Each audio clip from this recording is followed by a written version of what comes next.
آقا یکی کامنت گذاشته بود این کلاج برقی چی داره که از سراسر کشور میان نصبش میکنن. تا آخر ویدیو همراه من باش تا بهت بگم چی داره.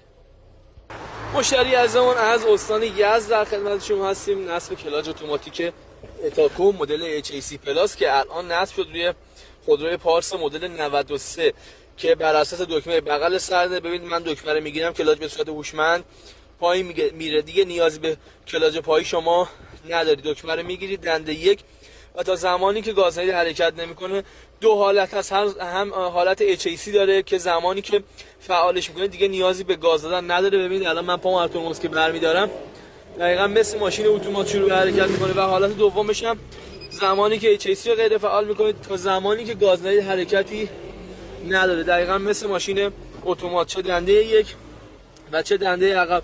کامنت گذاشته بودید آیا میشه با این سیستم تیک آف هم کشید؟ بله، شما هر چقدر که گاز بدید برای شما نیم کلاج میکنه.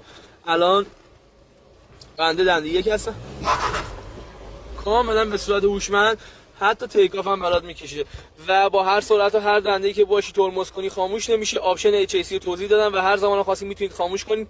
با کلاج پایی بدید، کلاج پایی هم به هیچ وجه حذف نمیشه. آپشن قفل پدال برقی هم در مجموعه ما به صورت رایگان برای شما نصب میشه. برای استلام قیمت کلمه اتومات کامنت کن. یا علی.